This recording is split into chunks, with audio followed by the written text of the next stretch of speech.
প্রিয় ভাইরা মা বোনেরা, 499 বার লা হাওলা ওয়ালা কুওয়াতা ইল্লা বিল্লাহ পাঠ করলে কি হয় জানলে অবাক হয়ে যাবেন।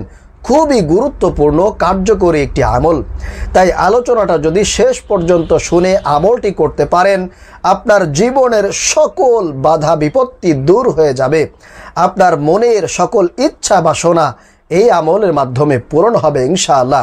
কারণ এটি এমন একটি আমল, শায়েখে সন্দীপী হুজুরের মেয়ের জামাই মুফতি ওমর ফারুক দামাত বারাকাতুহুম উনি এই আমলের ব্যাপারে বলেছেন, আমি হাতে কোরআন নিয়ে মাথায় কোরআন নিয়ে কসম করে বলছি, যারাই আমলটি করবে, যেই উদ্দেশ্যে যেই কাজের জন্য এই আমলটি করবে, তারাই সফল হবে। সুবহানাল্লাহ, আল্লাহু আকবার। খুবই কার্যকরী একটি আমল।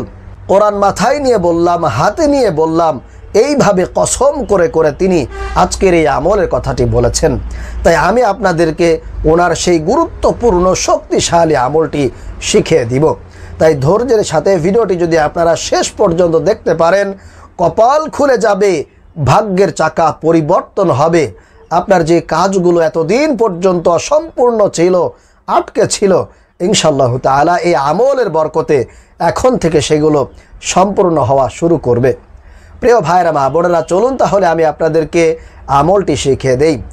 আমলটি আপনাদেরকে করতে হবে এশারের নামাজের পরে জায়নামাজে বসে। এরকম একটা আপনি তসবির দানা হাতের মধ্যে নেবেন, অথবা ডিজিটাল যেই বর্তমান তসবি পাওয়া যায়, এরকম একটা তসবি হাতের মধ্যে নিয়ে আপনাকে 499 বার এই আমলটি পাঠ করতে হবে। প্রিয় ভাইরা মা বোনেরা, যাতে একবারও আপনার বেশি না হয় এবং একবারও আপনার যাতে কম না হয়, একেবারে 499 বার আপনাকে মনোযোগ সহকারে গুনে গুনে পাঠ করতে হবে। তাহলে সর্বপ্রথম আপনি 3 বার ছোট্ট ইস্তিগফার, আস্তাগফিরুল্লাহ আস্তাগফিরুল্লাহ আস্তাগফিরুল্লাহ আপনি পাঠ করবেন। এরপরে 100 বার আপনাকে দরুদ শরীফ পাঠ করতে হবে, সব থেকে ছোট্ট দরুদ, সাল্লাল্লাহু আলাইহি ওয়াসাল্লাম সাল্লাল্লাহু আলাইহি ওয়াসাল্লাম সাল্লাল্লাহু আলাইহি ওয়াসাল্লাম। এইভাবে করে আপনি তসবির দানা গুনে গুনে পাঠ করবেন 100 বার দরুদ শরীফ।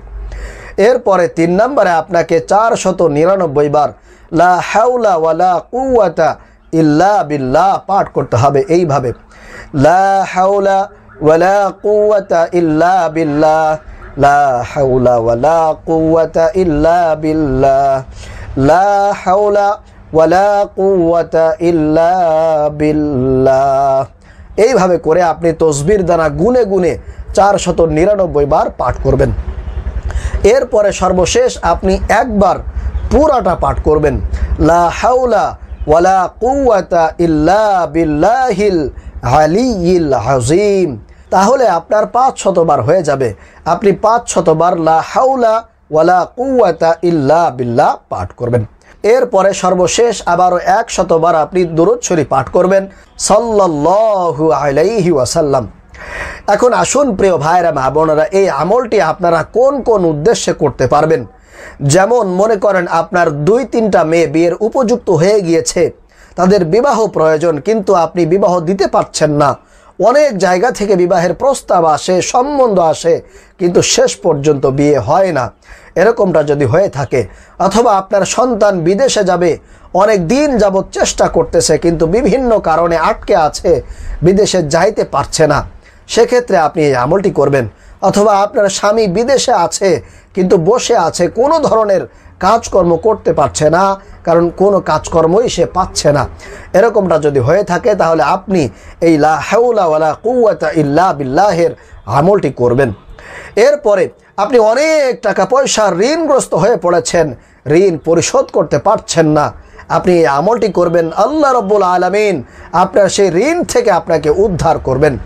অথবা আপনি কঠিন বিপদের মধ্যে পড়ে গিয়েছেন, দুশ্চিন্তা পেরেশানি আপনার উপরে মারাত্মকভাবে ভর করেছে, আপনি কোনোভাবেই সেই বিপদ থেকে পেরেশানি থেকে বের হতে পারছেন না, তাহলে আজকের এই আমলটি আপনি করবেন।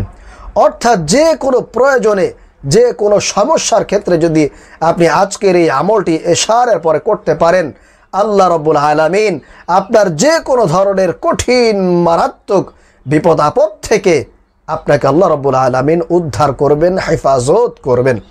অথবা আপনার কঠিন শত্রু আছে, দুশমন আছে, আপনাকে ক্ষতি করার চেষ্টা করছে, আপনি এই আমলটি করে খাস করে আল্লাহর কাছে আপনি দুহাত তুলে দোয়া করবেন, মুনাজাত করবেন, বলবেন, অবশ্যই আল্লাহ রাব্বুল আলামিন আপনার সেই শত্রুর অনিষ্টতা থেকে আপনাকে মুক্তি দান করবেন। অথবা আপনার মনের আশা পূরণের জন্য আপনি এই দোয়াটি পাঠ করবেন, আমলটি করবেন।